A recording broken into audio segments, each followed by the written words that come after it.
All right. Okay, hello, Hockey World. Today is Tuesday, August 2nd, 2016. Morning, everybody. Or should I say good afternoon. My name is Anthony Mangione. I write for Center Ice Philly Magazine. I'm Russ Cohen from Sportsology, wearing my Stay Classy Philly shirt. There you go. So we'll try and stay classy. And I'm Michael Agell, and I'm never classy. And this is the HockeyBuzzcast here on HockeyBuzz.com. It's August 2nd. You know, these are considered the dog days of baseball. They're also considered the dog days of hockey because nothing or little is happening. But we always find something, and we'll talk about the news and happenings of the NHL for the next hour. And remember to visit patreon.com/hockey if you want to contribute to this Buzzcast continuing and being able to feed certain people who are on this webcast. Anyway, want to start, Russ, you found a little something online about a Zamboni driver that I thought was pretty interesting. Yeah, I mean, it was something like a Detroit event center or something, and apparently there's this thing on Twitter called Hockey Jobs, and so it said Zamboni driver wanted, and I'm thinking, what are the qualifications for a Zamboni driver? Like, do you need a driver's license? Well, I don't think it's like a cab driver and you need a specific license. But No, but do you need a license at all? Do you have to have a license? I would guess. I would have to think so. I'd have to think that'd be some sort of operating license that has to be involved. Maybe a machinery operating license, but not a car. You know, like maybe. Well, we know that you wouldn't be able to get the job if you got a DZWI. But DWI. I mean, you know, but by the way, Russ, for HockeyJobs.com, was Steve Downey on that website? No, he wasn't, but he could be. Yeah. He could be. But I honestly, I don't think it takes any, special qualifications. You just got to make sure you don't drive through the boards, which I'm actually seen back in my youth. My brother played hockey at a local arena outside of Buffalo, and we went in for they usually played Saturday night games. Okay. Saturday night around 10:30. And we went in about 10 o'clock, all the players. I was sort of like the water boy, the guy who opened up the door. I was like 10 years old. And they canceled the game. And they says, why? Well, because the Zamboni driver was looking away and forgot to turn and went right through the end glass and knocked the boards down. Oy. Wow. So needless to say, they were looking for a Zamboni driver. Okay, but here's the thing. So I'm at this like Q&A site, and here's a guy who said he's a Zamboni driver, and here's how he got his job. The fact that he was available for weekends helped him get the job. Doesn't say he knows how to drive, doesn't say anything, just says, yeah, I was available for weekends. Then you go down a little further, and it says the ability to repair light trucks, high amperage battery systems, and hydraulics are big pluses. Knowledge of refrigeration, CPR, first aid, and how to run a scoreboard is good. Knowledge of heavy equipment are helpful. None of these say their requirements. Right. Like, I literally think you could be Chauncey the gardener, if you know who Chauncey the gardener is, and you could literally be a Zamboni driver. Chauncey the gardener wanted to. If they wanted to hire him, he could literally be a Zamboni driver. I don't think there's any qualifications. Well, needless to say, Tom Brady and the Philadelphia Phillies will be available for Zamboni driving in September. Okay, let's It's an unregulated industry. That's what I'm saying. Okay. Yes. Okay, so I should be able to get a job there, no problem. Yep. Okay, interesting little blurb that came out late Sunday night from Adrian Dater, who is pretty well connected, and he reports now. We're sick and tired of hearing about Jimmy Vesey, obviously. I mean, it's been out there for at least 6 months, maybe even more, going back to last year. For anybody who needs a refresher course, he was a Nashville draft pick, did not sign with Nashville. His rights were traded to the Buffalo Sabres for a third-round pick before the draft. The Sabres retain his rights until August 15th. Then he becomes an unrestricted free agent. And Vesey and his representatives, in spite of the fact that Buffalo courted him after the draft, they have continued to say they're going to go to August 15th, they're going to talk to other teams, and then make a decision. Well, Stan Bowman, the general manager in Chicago, apparently set up camp in Massachusetts and watched VC for a few days late last month. Dater came out on Sunday and said that the Toronto Maple Leafs, who have been rumored to be one of the 2 or 3 or 4 teams that have been interested, are in the lead for VC. Anthony, I mean, we know that this is a player who's probably going to step right onto an NHL roster. I mean, do you think all the hype is warranted for VC? I think there has to be at least some form of, put it this properly, a little bit of caution, and certainly him going into his first year into the National Hockey League. I think you'll probably see even more out of him in year 2 and year 3. The advantage is, again, he's got excellent size. He would fit in for a team like Toronto. Obviously, he would fit in very quickly. I think a lot of people have the idea that he and Austin Matthews could be tremendous together. I certainly think that's warranted. He has played obviously with skilled players before coming out of college. But I do, like any player coming into the NHL, hasn't played a shift yet in the NHL. I would say if you're expecting 25 goals out of him in his first year, that's probably a little bit of an overestimation. I think 15. If he gets between 15 and 20 goals this season, consider it a good buy. Yeah, I think he can get 15. I mean, I watched him every year improve in college, and last year he was just all world. But in college, again, you know, there's always that big jump. He is a big body. He's strong, and he is a good skater. So all those things bode well for him being able to be plugged in. But again, you can't plug him in on the first line. Can't do it. Not even sure you should plug him in on the second line. You probably should plug him in on the third line. And then that would give him a fighting chance to have that 15-goal kind of season. And I think that's what you would expect. I mean, if he's with the Leafs, I think with the Leafs, he definitely could get second or third line duty. If he's with Buffalo, it's probably third line duty. And, you know, and if it's with Boston, it's definitely third line duty. Either way, I think he would do well in any of those situations. I don't anticipate a problem. I don't know. I think the biggest problem he's going to have is he probably didn't anticipate this, but he might get booed for certain markets when he goes there. If he, let's say he signs with the Leafs, I don't know if they'll ever boo him in Boston, but they might boo him in a couple of the markets because there are some fans that are sort of tired of it. It's not the kid's fault. I mean, he's just exercising his rights, but you could tell online that it's a disturbance now. Oh, he'll get booed. He'll get booed by Buffalo fans if he signs with Toronto, especially after they traded a third-round pick for him. I mean, what I look at this situation, and I'm not putting myself in the place of VC because, you know, in the end he's going to go where he wants to go. But you look at, and just let's narrow it to the 3 teams: Buffalo, Toronto, and Boston. I mean, Chicago is a possibility because it's Chicago and you have a chance to play with Kane and Taves, or Pittsburgh has been rumored and you have a chance to play with Crosby or Malkin. But those have been sort of dark horses that have come up in the last month or so. Buffalo, Toronto, and Boston have been consistent for a while. And if you look at those 3 teams, Boston's advantage is that he's from there, he's a fan of the team. But if you look at the path of that team, Chara's getting older. He's got a year or 2 left in his contract. Bergeron, Krejci, they have good centers, but they're starting to get toward the end of, not the end of their career, but the end of the prime of their career. Marchand's a UFA at the end of this year. It's an uncertain path. They've added Backus. I mean, they may make the playoffs 1 or 2 more years, but I think their time is, in a way, has passed.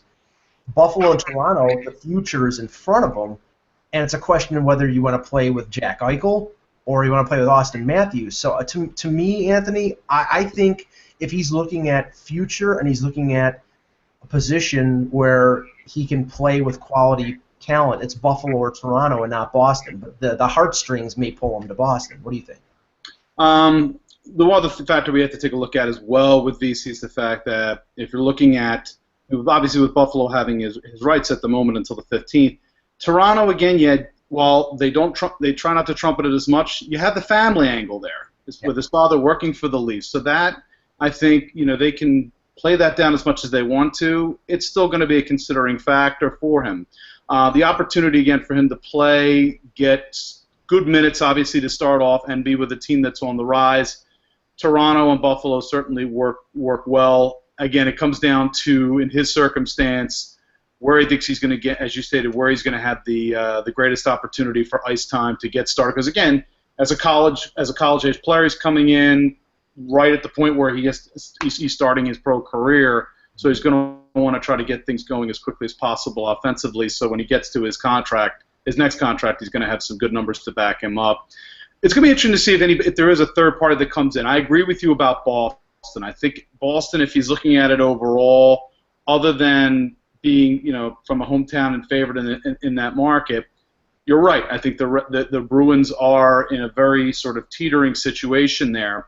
Chicago, as you mentioned, Chicago on the outside. As you mentioned, Stan Bowman. Chicago's going to be a tempting opportunity there, but I do think it'll be a little tough for him because Chicago does do a pretty good job of stacking their lineup. Although they do have some space there for him. There have been some whispers about Philadelphia being sort of on the outskirts of it, kind of monitoring things as well. I doubt that Philadelphia was going to come into play, but you have to keep it there until the 15th. So, again, Toronto seems to me, I would agree with Data in that I feel like Toronto's a little bit ahead of Buffalo in this circumstance. Yeah, here's the funny thing. If I were Vesey and I had a choice of staying near my mother or going to Toronto, I'd be going to Toronto. Nothing against my mom. I love my mom. I don't want to be in the same city as my mom 24/7 where she can know what I'm doing every minute of the day. No way. But apparently he wants that. So I still think it's Boston and Toronto. I don't think anybody else has a chance. I think he'll go to the Blackhawks because why wouldn't you? And he'll talk to the Rangers because why wouldn't you? But at the end of the day, I think it's still those two teams. And and I'm not saying this as a Buffalonian who is not a aficionado of the Sabres. If he was going to sign with Buffalo, he would have signed already. Yeah, I think so too. So I mean, is it possible that he goes to August 15th, he talks to everybody else, and then he says, "Oh, I want to play with Eichel"? It's possible, but I think that the signal of him waiting to August 15th to be able to talk to other teams is powerful enough to say that, okay, well, I think that there's probably been some communication, even though that would be tampering. There's probably been some communication with Boston or with other teams, that would maybe be quasi-tampering but not officially tampering.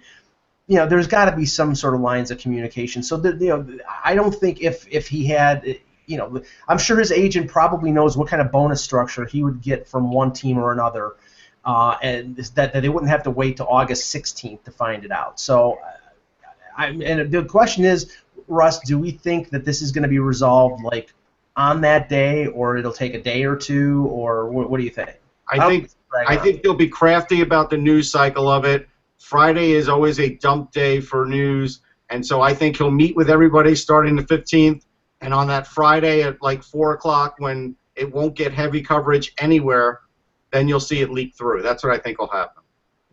Okay. I was looking at something regarding the 2015 draft, and the funny thing is, this was a draft considered by many the best draft since the 2003 draft. I mean, very deep, very talented.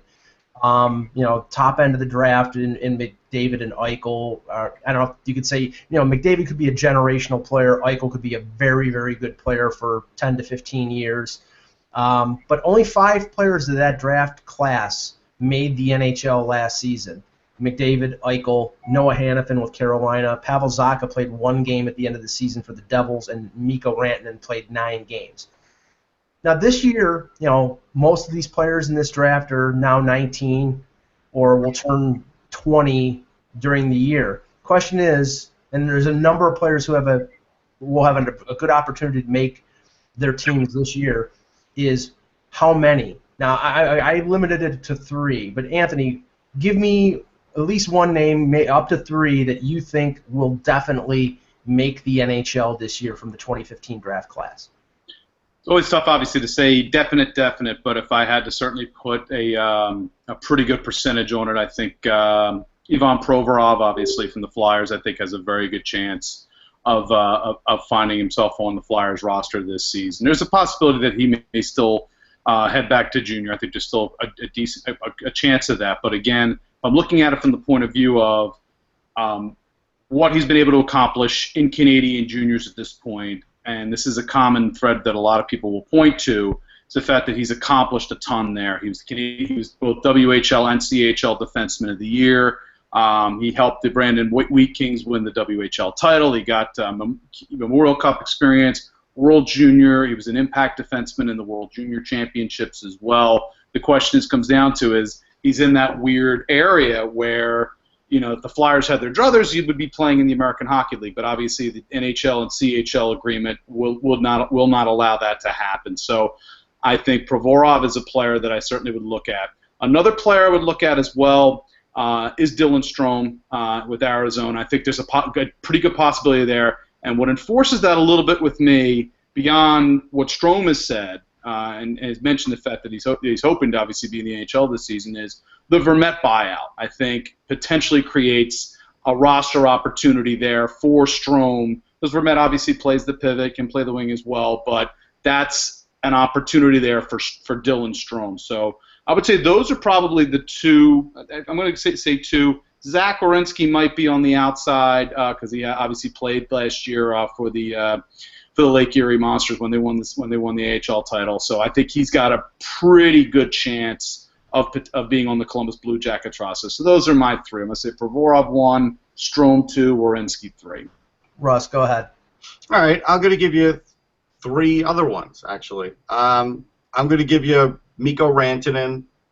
I think his full year in the AHL will help a lot for this year. He had the benefit of being a Euro and not being a CHL drafted Euro, so that he could get in a year of pro.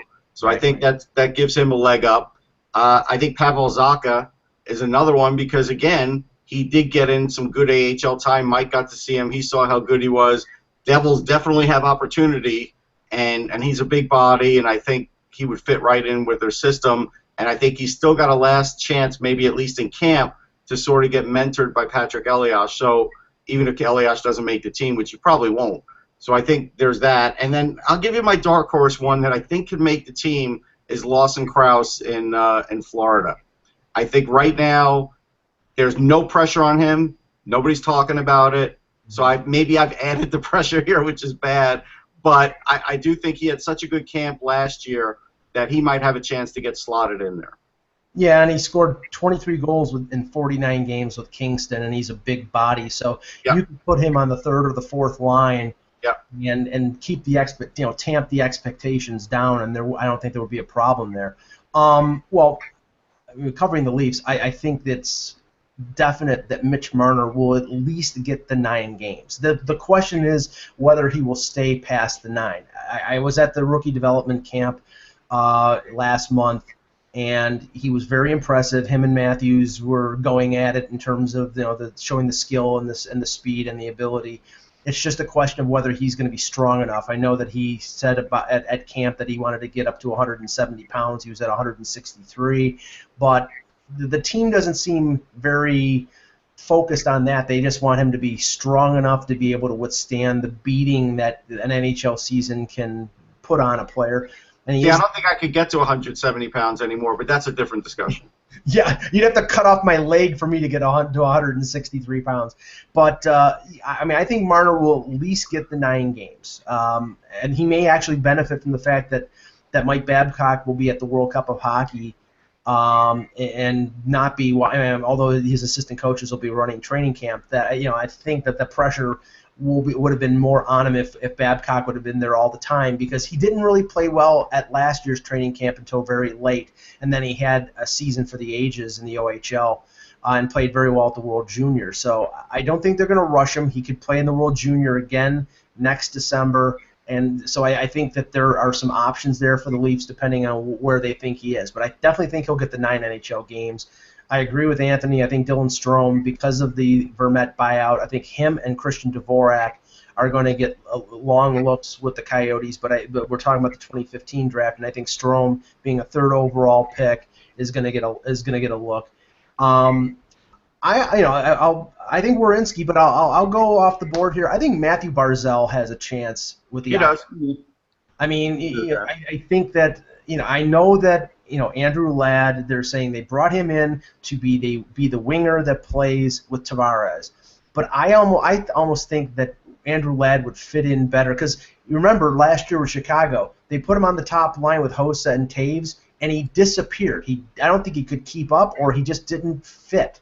So I think he would be better on a second line, providing some scoring depth and some veteran leadership on a second line, rather than being put on the first line with Tavares. And if you put a young, talented offensive guy like Barzal either on the wing or maybe you could put him at center as well.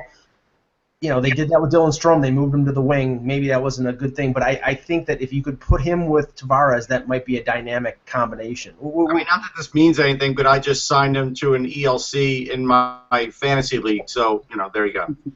Okay, then that's definitely going to happen. Yep.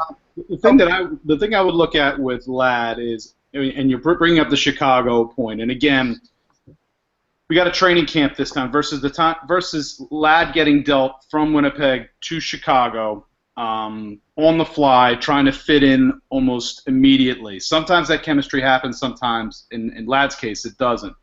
In this case, he's going to the Islanders, gets involved with the system fairly quickly, and then he's trying to figure things out. Now he goes to the Islanders, and is able to have a full camp with Tavares to get things going.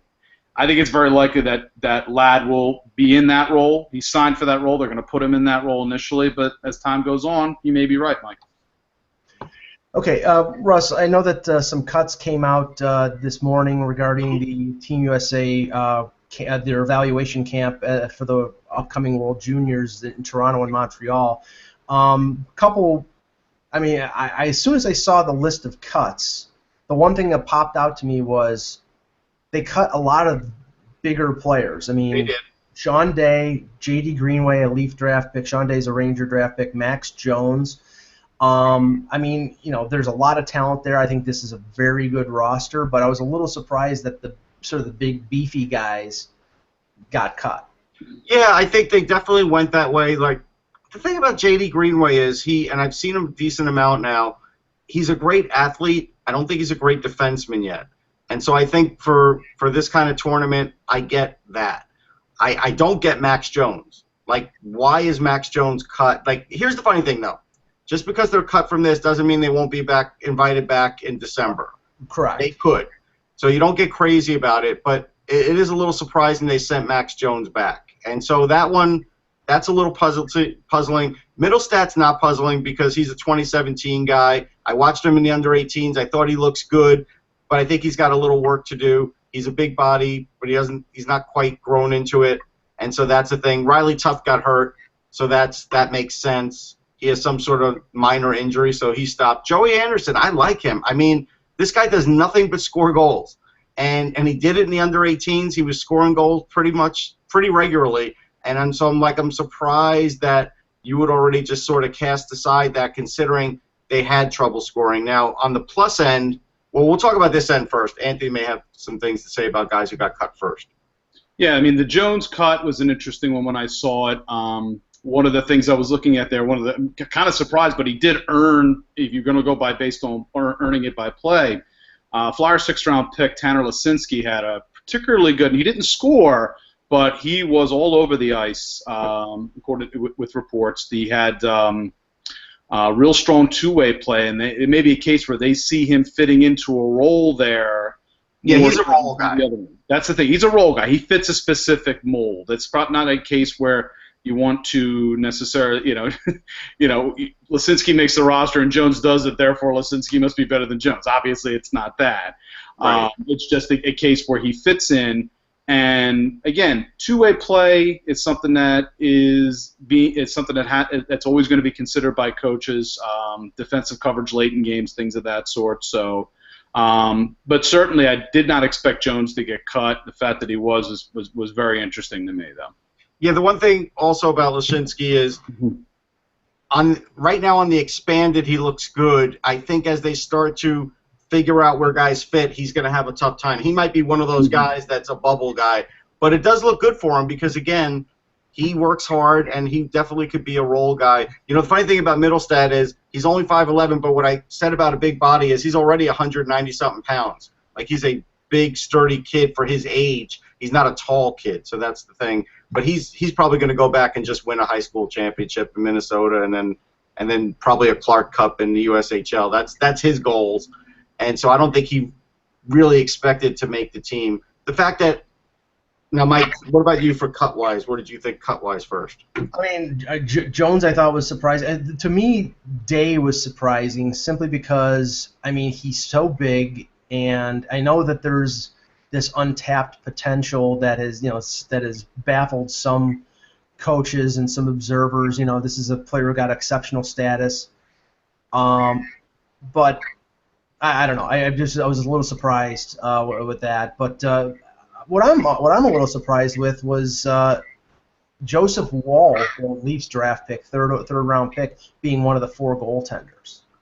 Yeah, I think they're just doing. You know, here's the thing. I've been critical of them in the past for whittling down the goaltenders too quickly, and then all of a sudden they don't have a lot to choose from. I'm okay with them having 4. I still like Parsons best of all of them, and we'll see how that shakes out. But I'm okay with the fact that they have 4 and that Wall's a part of it. I watched him play, and he's a pretty good goalie. I don't know if he's going to be a goalie that's going to have an impact in the World Juniors. He may just end up watching the World Juniors if he's the 3rd goalie. Let me just give some players that are notable here. Tyler Parsons was one of the 4 goaltenders. Yeah. Adam Fox, Chad Chris, Charlie McAvoy, first-round pick of the Bruins. At forward, Kiefer Bellows, Brock Bozer, Jeremy Bracco, the Leafs' second-round pick from a few years ago. Finally they've corrected that, so that's good. Yeah, and I think I know that he scored at least a couple goals at this evaluation. We should let people know, starting tomorrow through Friday, they're going to have games on the NHL Network. So I'm not even going to talk about how they did until I see them because I'm going to watch those games. But again, the problem with these evaluation camps is goaltending is not very strong because a lot of times Parsons is only going to get X amount of time, and you're going to see a lot of other goalies, and many times goalies that will never ever play in the tournament. So you got to keep those numbers sort of, like Tage Thompson had a hat trick. I don't really care that he had a hat trick, to be honest. Logan Brown, Alex DeBrincat, Trent Frederick, Jordan Greenway, Clayton Keller, Luke Kunin. I mean, this is a really deep at forward, especially team. So here's a good thing too for Bruins fans. For all the people that said, well, Trent Frederick's not a first-round pick, I've seen this guy play a lot. I had him on my list, not for a first-rounder, but for having first-round talent and being early in the second round. And the idea is he is going to be sort of like a bigger version of Chris Drury or Ryan Callahan. Those guys were never going to be superstars in the NHL, but they play their role really well, and they score key goals, and they check hard, and they do well on faceoffs. So you're going to see Frederick on a lot of these teams. And so for all the ripping that the Bruins took, I felt it was unjust. If they like the guy, let them take the guy because there is talent there. Okay. All right. Well, I found something online that I thought was a little interesting. It's subjective, so you can rate somebody higher than this listing did, but the score up in Canada did a ranking of the 30 NHL coaches. Okay. We're not going to go through the entire list of 30. We're not going to do all 30? We're not going to do all 30. No, I know it's August. That's 30 minutes. You can do 1 per minute. But okay, let's just take our guesses at the top 5. I hate when we guess. I'm always wrong. I will let Anthony go first. Oh, jeez, come on. I'm always wrong with guesses. It's the worst thing. Russ, that's what's fun about it, that you're always wrong. Yeah. But okay, let's take your personal list of the top 5 coaches in the league, and we'll see what as it compares to what the score determined. All right. So, Russ, guide you first. All right, fine. I'm not. Do I have to do it in order too? No order. Just whatever. Is Joel Quenneville on the list? He is. Okay. So we start off with Quenneville. Daring. It's I'm just asking. I mean, you never know. Just name him. Is Ken Hitchcock on the list? He is not. He is not. Is This is 20 questions? it's like to tell the truth. Well, I'm going to say, hey, is Alain Vigneault on that list? I'm curious. He's on the list of top 30, but he's not in the top 5. He's not in the top 5. Is it bigger than a bread box? Oh, no, we're not talking about Ken Hitchcock. Just kidding. Why am I forgetting San Jose's coach because I was out of season? Oh, former Devils coach. Thank you. It makes that much of an impact on you. Pete DeBoer. Pete DeBoer, sorry. Is Pete DeBoer on the list? He is not in the top 5, no. I give up on the top 5. Anthony, you go. Here we go. I got one. Not in order, right? So this is definitely Not in order. Yeah. Not in order. Quenneville. Let's go east. Hold on. Sutter. This makes You for can one. only put a I know. thought bubble up there. I know. It's tough in this because as soon as you get an idea, it pops in your head. It's like, maybe not. I'll give you a hint of the 4 remaining unlisted, 4 remaining listed as the top 5. 1, 2, 3 of them are in the Eastern Conference. 1 is in the West. One is okay. One is in the West, and Pete DeBoer was not in there. That's fascinating. I'm gonna say probably obviously Sutter. Daryl Sutter, correct. Daryl Sutter. Yeah, I would argue that. I can't believe he's in this list anymore. I know. You gotta go by his track record, Russ. But his track record, who cares? I go by what he's doing now. This is why this was a good question because this is actually very good. DeBoer I would have what he did with San Jose this year to get them finally get going. You would think you would get him in the top 5. You would think at this point, but again, he doesn't have. I guess I have to sometimes wonder, in a lot of circumstances, whether or not you're looking for the sexy pick who gives you the good quip, the good soundbite. Yeah. In this circumstance, East. There's no. If Dave Haxtell's in there, that's fascinating. If Haxtell's in, there's no. I don't think he can be yet. No, that's too soon. One of them was in the Eastern Conference Final. One of them was in the Eastern Conference Final. Oh, are you kidding me? Are they? All right, I know the answer. So you're saying Mike Sullivan's top 5? No, the other one. Okay. Yeah, actually, I like John. Actually, Cooper, I do like. I know Russ and I sort of batted back and forth with Cooper in terms of. Cooper's a good coach. That's but fine. Cooper definitely, I think, belongs in that top 5 because they've been consistent. I agree. And then the other 2 are at the complete opposite ends of the standings spectrum. So John Hines. No, no. One was first overall, and the other was last overall. Almost first overall, and these are Wait, both. so you're putting Mike Babcock's in that list still? I know they are. They are. Babcock in the list there. Joel Quenneville was number 1. I think top 10. Babcock to me is top 10. Yeah, he can't be top 5 right now. I can't have him top 5. I just can't. Not right now. Barry Trotz, right? Barry Trotz was number 2. John Cooper was number 3. Daryl Sutter was number 4, and Mike Babcock of your Toronto Maple Leafs was number 5. Okay. If this were in a U.S.-based outlet, I could say, all right, maybe I'll give it a little more credence. The fact that it's a Toronto-based outlet, yeah, that's all you need to know. Go ahead. I will read off the bottom 5 because on some of these I think it's inherently unfair. But let me just name some notables. Somebody always has to be the worst. Let's just say that right out of the bat. Alain Vigneault was 13th. Yeah, that's a little unfair. He's probably a little higher. Even though I don't think he had a great year, he's better than 13.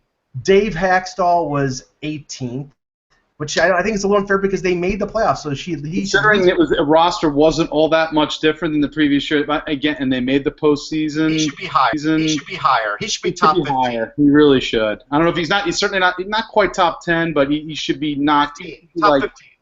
Yeah, 15, 14, 13, 14, 15. Yeah. Ex-perennial Jack Adams Trophy nominee Michel Therrien was 24th. I think that's fair.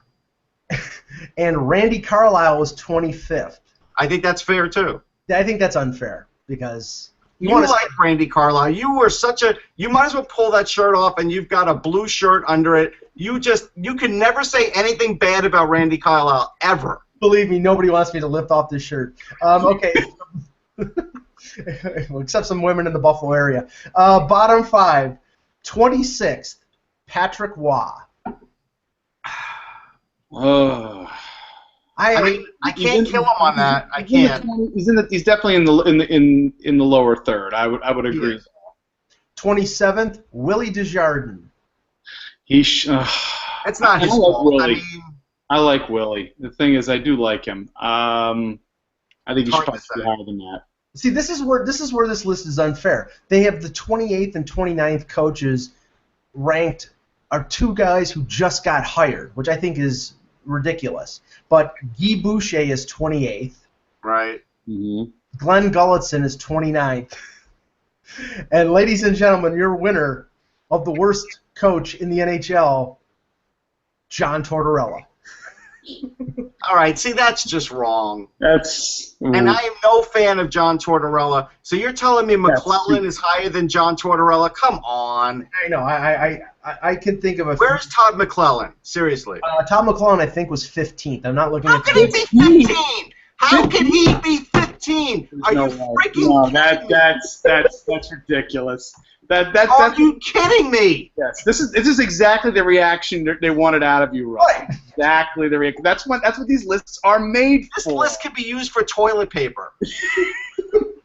So what you're saying is this is clickbait. That basically that's all it was. Yeah. Okay. One of you mentioned the Team Canada's new uniforms, and I'll show the video. I think you can. I did actually see the picture of it. Yeah, I kind of like them. Yeah, Russ, what do you think of these? I like them. I think what makes them good and a little different is the black on the shoulders. Mm-hmm. Mm-hmm. I like that. I mean, so even if you're like a scrawny guy, you'll look a little bigger wearing black. So that's good. So like if you were Mitch Marner, you would look 170. It's like the reverse. It's like the reverse of San Jose, right? So San Jose has the big dark shoulder yokes. Wait a second, Russ. Yeah. Dark colors make you look thinner. They don't No. They They make your belly look thinner, but they don't necessarily make your whole body look thinner, Mike. Which is why I wear black all the time. Thank you. Yeah, well, that's you're hiding another area, which I do too. No, I'm sorry, Anthony. What were you saying before? I said it's kind of like Russ's theory is kind of like the reverse of the San Jose Sharks. The Sharks' previous design of their jerseys had the black shoulder yokes.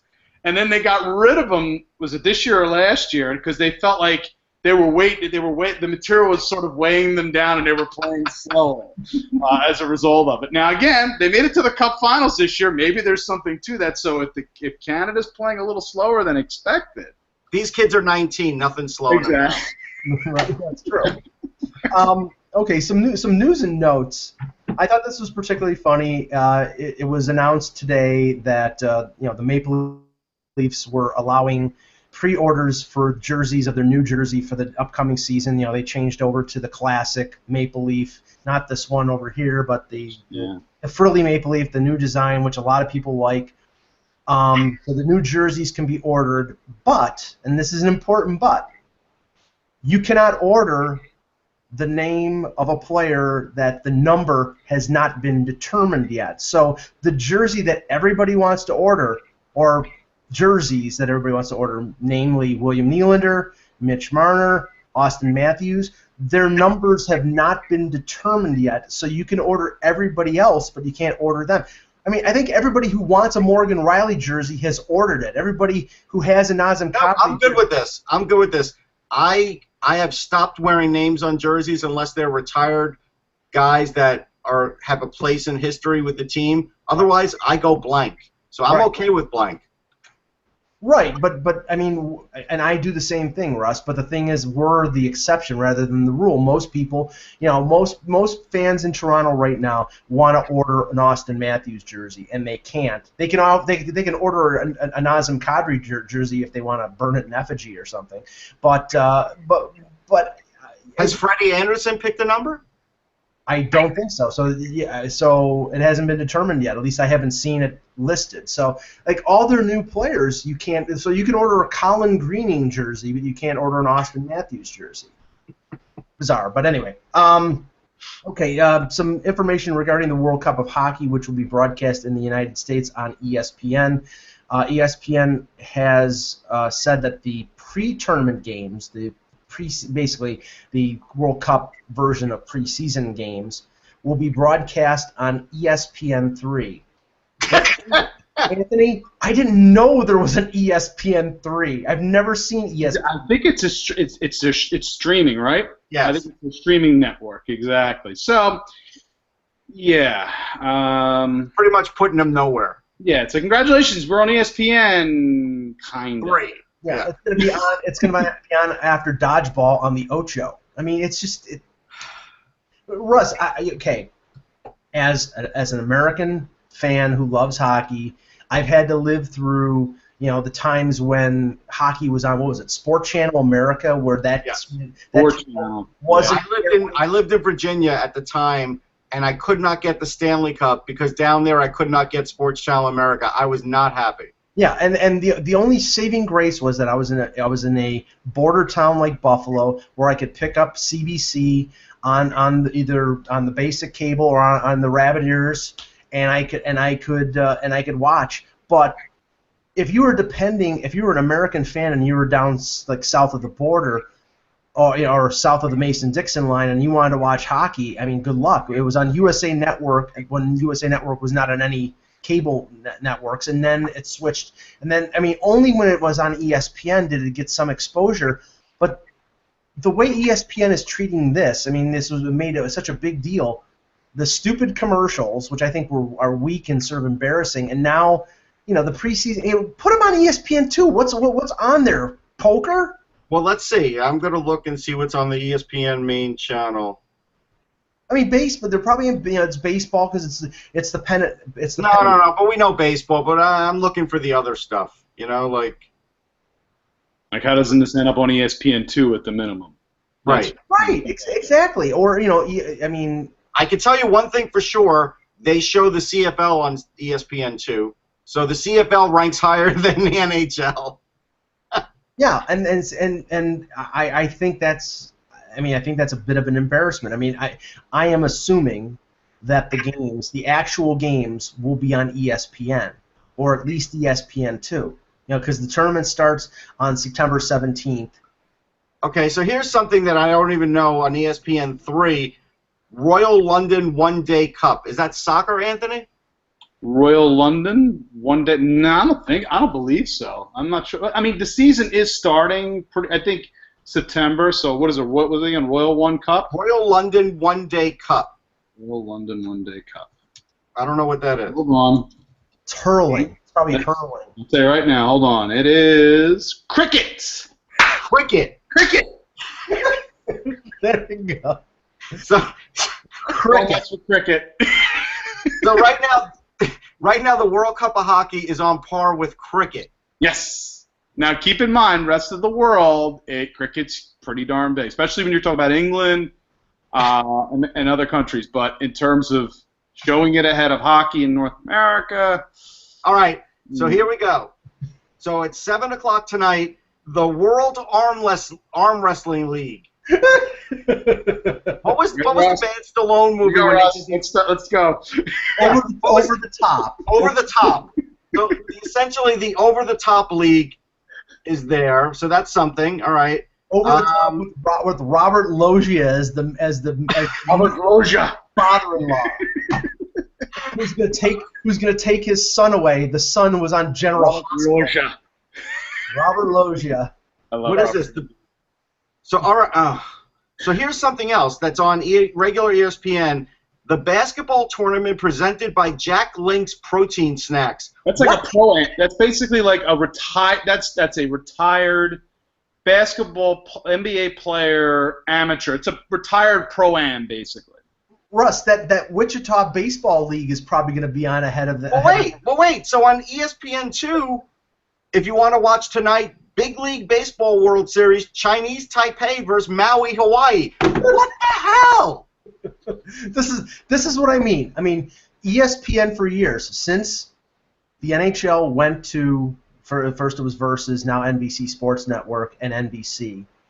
You barely see the highlights on an ESPN half-hour or hour Sports Center. You barely see it. Even during the Stanley Cup Final, they'll give him 5 minutes with Steve Levy and Barry Melrose, and then make sure you don't make a mistake and accidentally record on ESPN3 the 2016 Emirates Airline U.S. Open. I don't even know what that is. It might be golf. Yeah, wow. All I know is I really need to see Sammy Farha and Chris Moneymaker playing Texas Hold'em, along with Phil Hellmuth, and you know what I'm saying? It's like I can't miss that. That takes precedence over the World Cup of Hockey every single day. I mean, it's so freaking ridiculous that now, and I blame the NHL in a bit here because they went sort of bowing and scraping back to ESPN. They wanted to get this on. I know NBC pitched for it, but they decided to go with ESPN, maybe to get ESPN to sort of loosen up in terms of their covering the sport. But we'll see that during the regular season next year whether they give them more than 5 minutes of coverage. Here's the thing: I've never even watched ESPN3. Do I have to download the app and get it on my phone that way? Like, I don't even know. Well, is it any worse than the NBC app that we had to download to watch World Championship games? Or I remember that. It's like it was I think it was Finland, or no, it was the Czechs in the U.S. and it wasn't on NBCSN. Right. We had to download the NBCSN app. I think this is the equivalent of that. Yeah. So I mean, I hope that it's part of the agreement that the tournament itself is on ESPN. I mean, I get that. So like here's the sample show that they'll be showing that night instead of the game. They'll be showing a 30 and 30 on Abdullah the Butcher. You'll watch that, Russ. Sadly, I would watch that. As long as it's not the 30 for 30 on Hulk Hogan and we get to see the Gawker video. Because I never want to see that video. Thank you very much. Nobody does. Yeah. Okay. A couple other news and notes here. Evander Kane is now facing a civil lawsuit on top of the misdemeanor assault charges that he's pled not guilty to. It was an article in the Buffalo News this morning that said he is going to countersue the person who is accused or has sued him civilly.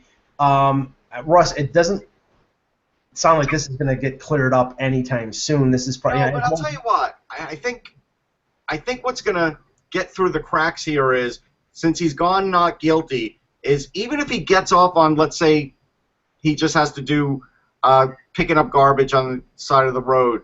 Let's say he gets off on that, on just that as time served, and he loses in the civil, he's still going to get to play hockey because it's a civil lawsuit, and it's only money. And I think this is still dangerous ground here, because I don't think Evander Kane is learning.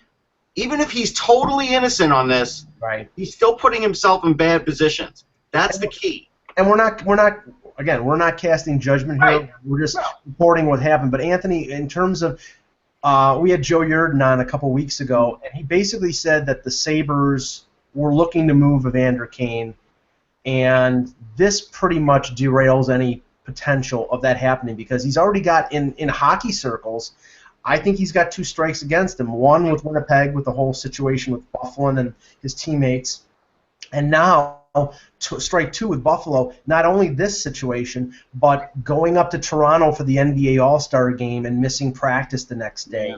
I mean, he's just burying himself, and he's got a lot of talent, but he came in, and I always go back to this with Evander Kane, going back to when he first came into the league with Atlanta, and before they moved obviously up to Winnipeg. I felt that, and this is like a classic case of a player getting. This is like a classic case of where GMs will point to Kane and say, "This is the reason why." In a lot of cases, beyond talent, you got to have the head for things too, and have to have some level of maturity. And Kane was, again, Atlanta was looking for that, flashy star young player. They drafted him. They brought him in. The talent was there. He obviously belonged there talent-wise, but sometimes it's just not necessarily clicking in upstairs completely at the start. And there's a certain maturity level that comes with being in the public spotlight, playing in the NHL. And he goes from, Atlanta, to Winnipeg, which again goes from Atlanta, where the Thrashers obviously, in terms of the pecking order of teams, we know where they were in that city, versus Winnipeg, where you are literally it's a Canadian market. You're in a fishbowl, and every single thing that you do is going to be magnified, whether it's Toronto, no matter what Canadian market you're really in. Right. So I've always gone back to with Kane, came into the league too soon, needed a little bit more time, and now again, he's in a situation now where, teams are looking at him and saying, there's the talent's there, but whether or not it's ever going to come to him, in maturity sense, they just don't know. Yeah, I mean, he scored 20 goals last year, missed about a quarter of the season with injury. I think he was out 6 weeks at the beginning of the year. But I mean, when he played, he played well. He was an impact player. I mean, he was brought in to take pressure off of Eichel and Reinhart, to provide some scoring, to provide secondary. I don't think he was brought in for leadership. I think they saw in terms of they could get him for what they considered a bargain price, and they hoped that they could straighten him out. And he hasn't straightened out, and now, he's got 2 more years at, I believe, $5.25 million, and I don't think that the Sabres could unload him unless they take back another troublesome contract from somebody else. Like, and I'm not creating a rumor here, but like a Dennis Weidman situation in Calgary, something like that. Hey, I've got some, if we want to get off Kane for a sec, I've got the cities that some of these games will be at for the World Cup. I don't think we have to give out the dates, but just to give you an idea. So Sweden, Finland will be in Helsinki. There's a Czech Republic versus Russia in St. Petersburg. North America versus Europe in Quebec. Canada, U.S. in Columbus. Russia versus Czech Republic in Prague. Finland, Sweden in Gothenburg. USA, Canada in Ottawa. Europe versus North America in Montreal. Finland, USA in Washington. Czech Republic, North America, Pittsburgh. Sweden versus Europe, D.C. And Russia versus Canada, Pittsburgh. Pittsburgh. Oh, because of Crosby. Okay. Yeah. Well, I mean, and Crosby and Malkin and Ovechkin. And there you go. I mean, they're spreading it out because all the games will be in Toronto. So are they basically trying to tell us that the USA game in Columbus is because Columbus is the most American city? I mean, I'm just asking the question. Come on, Anthony, you're smiling, but I'm asking the question. Could it be because the head coach of Team USA is the coach of the Columbus Blue Jackets? It could be because of that, but is that a good enough reason to have it in Columbus? No. And, but if you're looking for any sort of if you're looking for the angle, then that's potentially one. What about the selling of the tickets angle? Also, the arenas. You have that. You also have the arenas. I mean, it's kind of a loose thing, but if you think about it, what are the main U.S. arenas for the preliminaries? You've got D.C. and Pittsburgh. Okay, D.C.'s a little arenas. Pittsburgh obviously, and Pittsburgh's arena obviously very nice. Yeah. Relatively new. Well, Columbus is a nice rink. Columbus is a gorgeous arena too. Exactly. So there's something to be said in that respect. You can come up with those. You want to call them tenuous angles, that's fine. I'm okay with that. But in terms of like high-end arenas, those definitely qualify. Go ahead, Mike. The question is, do you think that these games will sell? I mean, first of all, that's what I'm worried about. Right. I mean, okay. Not to say like everybody after the summer, if you're a diehard hockey fan, you're dying to see hockey. But it's not the Capitals. It's not the Penguins. It's Team USA. It's the Team North America. So it's not your team unless one of the players on that team is a star player for your particular team. I don't know if you're going to go. I don't see this being a big draw. So they're going to see Brandon Dubinsky. They're going to pack the house for Brandon Dubinsky. Right. Yeah. I mean, I'm just asking the question. Here's another angle to look at potentially is when it gets to the States, in terms of you got to look at travel. In some cases, they obviously didn't want to spread the World Cup. They didn't want to spread these preliminaries out, several different time zones when they got to when they got to the States. Right. And I think if we've traveled in the United States, airline-wise, we know it isn't exactly, it has its challenges. Mm-hmm. So I do have to wonder because of proximity. They knew Washington with the World Cup. Washington was going to probably be one because of the nations. They want those visuals. No argument for Washington. Pittsburgh and Columbus again being relatively close to where the main games, the main tournament games are going to be played. You could potentially also make that as the argument as well. Well, I'm very curious to see, and I have not heard any kind of updates about how tickets have sold for all the games in Toronto. But this was the one concern. Say for example, the Blue Jays are going to contend for the AL East. Right now they're in a race for first place. They're probably going to be in the playoff race, and that'll be around the same time. At the end of the regular season, the baseball season will coincide with the World Cup. So in the span of 3 months in Toronto, you're going to have a potential Blue Jays playoff run and a run to the World Series if they get lucky. The World Cup of Hockey, the World Junior, the Grey Cup, and also the outdoor game between the Leafs and Detroit at BMO. So you're going to have all these events, and the question I'm saying is, at least, there are CFL fans that they're going to buy tickets for the Grey Cup. It's their version of the Super Bowl.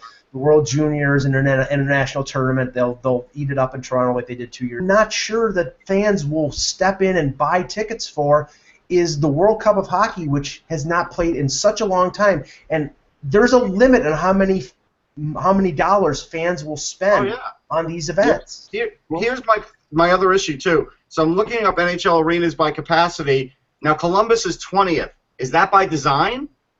Because they don't know if they could fill one that's like 20,000, 21, so they're going one that could fill 18? That's the point. Nationwide Arena is the original building, and it's been there since they came in the NHL, right? I mean, but they're still the 20th in capacity. Yeah. Well, I don't know. I know the newer buildings, with the exception of Barclays, the newer buildings have been 18,000, 19,000. They try to accommodate more. Right, but Philly, Detroit, Chicago had bigger buildings. Right. Well, and Detroit is the new building is opening, so you would have thought maybe that would have been just a thought in my head. That's all. Right. Okay. 2 more things. Interesting comment by Bill Foley, the owner of the Las Vegas expansion team in the Las Vegas Sun today. The Vegas team hired Kelly McCrimmon as their assistant general manager. He'll assist George McPhee. But Bill Foley, the owner, says that his intention is for this team to make the playoffs within 3 years and to win the Stanley Cup within 8. Now, okay, this is coming off the heels of a lot of people saying they're going to compete right away, meaning compete for the playoffs in their first year. Russ, is this They're not making it in 3 years. They could win the Stanley Cup in 8. Yeah. That's always a possibility the way this league is. If they draft well and they get a lot of top picks, that is possible. Playoffs in 3 years? I don't see it. It's an out. I think it's an out. If things break really well for them, maybe 3, but that's an outside chance. I think 4 to 5 is far more likely. How long did it take Nashville? I'd have to top of my check. We'd have to check. 7 or 8. Yeah, that's what I want to say. It was 7 or 8 just to make the playoffs. Yeah. It could, but again, I think the thing is, again, in Vegas, the first real true pro team in that market, you got to try to get people on board. You can always sort of say, hey, after 2-3 years into the process, we realize now that it was going to take a little bit more. We're getting there, but you're trying to get season ticket holders to buy on, especially those who are interested, may not be as educated on the sport, but maybe gets them in the door for the first few years. And if they see the upward swing, then that's a possibility. The 8-year thing for the Stanley Cup is kind of funny considering the loose Flyers connections with the Las Vegas franchise between Murray Craven being obviously being Foley's right-hand person, and Brad McCrimmon's brother Kelly being the assistant GM. And how many years was it that the Flyers took to get to their first Stanley Cup championship? So they came in what, 67? 67. Right? And their first cup was 74. 74. So there's that 7-8 year window. So just something to. It took 6 for Nashville. Like that's what it takes. 5 or 6 years. Even if you want to speed it up for them, I'll give them 5. 3. It took Buffalo 5 years getting Gilbert Perreault. I mean, they had Punch Imlach building the team. They got Gilbert Perreault with the first pick in the draft in 1970. They got Rick Martin and Schoenfeld and all these good players, and it still took them 5 years to get to the Stanley Cup final. They could have Conn Smythe resurrected building this team. It's not going to work. Right. I mean, they would have to hit home runs in the draft. They would have to draft guys who make the NHL immediately. They would have to pick the right guys in the expansion draft. Have some of them be keepers, have the other ones be able to be flipped for draft picks or prospects, and then hit on those. So I think 5 years is more realistic. Yeah. I think I would agree with that. It's just too much infrastructure that has to get put into place for it anyway. Not just the NHL roster, but everything else that has to be in place as well, prospect wise and otherwise, in order for them to even make trades to acquire those players. It would just be a perfect storm for that to happen. And finally today, Keith Gretzky, a younger brother of Wayne Gretzky, is leaving the Boston Bruins, where he was head of the scouting department, and he is joining his former boss, Peter Chiarelli, in Edmonton as their assistant general manager. Russ, Gretzky has an eye for talent. This is a good ad for Edmonton, and just continues to show the changeover under Cam Neely and Don Sweeney, that they don't want anything that has any taint of Peter Chiarelli in that organization.